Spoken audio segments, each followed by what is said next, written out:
Vous suivez Lux Télévision, madame, messieurs, vous faites bien, place au 19h30.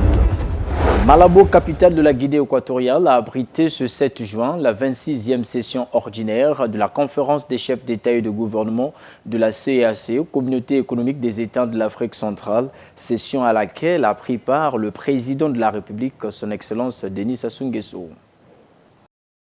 Le centre de conférence internationale de Sipopo, situé à quelques encablures de Malabo, abrite ce samedi 7 juin 2025 la 26e session ordinaire de la conférence des chefs d'État et de gouvernement de la Communauté économique des États de l'Afrique centrale, CEAC. Répondant à l'appel du devoir, 6 chefs d'État ont effectué le déplacement de la Guinée équatoriale, au nombre desquels le Congolais Denis Sassou Nguesso.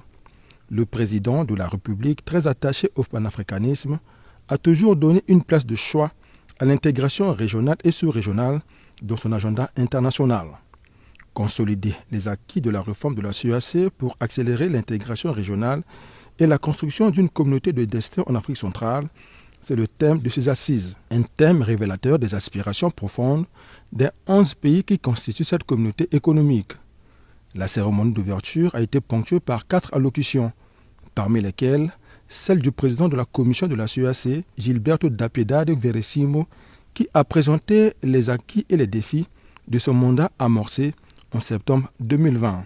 Ouvrant les travaux de ce sommet, le chef de l'État équato-guinéen Teodoro Obiang Bazogo a fait le bilan de sa mandature en sa qualité de président en exercice de la CEAC.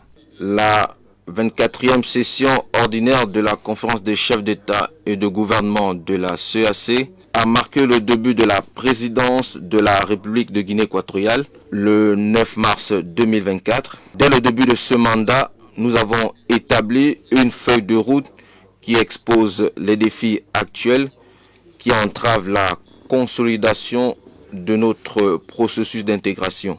L'un de ces défis est la réforme institutionnelle de la communauté pour laquelle nous avons déjà mis en place des protocoles d'action et certains textes juridiques et règlements encore en attente.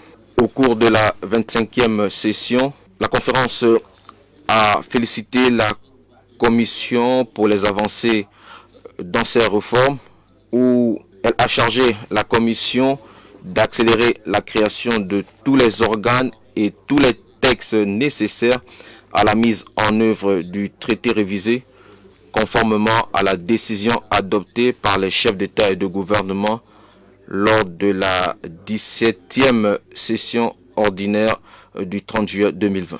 Soulignant que malgré la conjoncture économique difficile que connaît bon nombre d'États de la CEAC et les crises qui sévissent dans certaines zones de la sous-région Afrique centrale, l'institution sous-régionale est résolument tournée vers un changement structurel approfondi.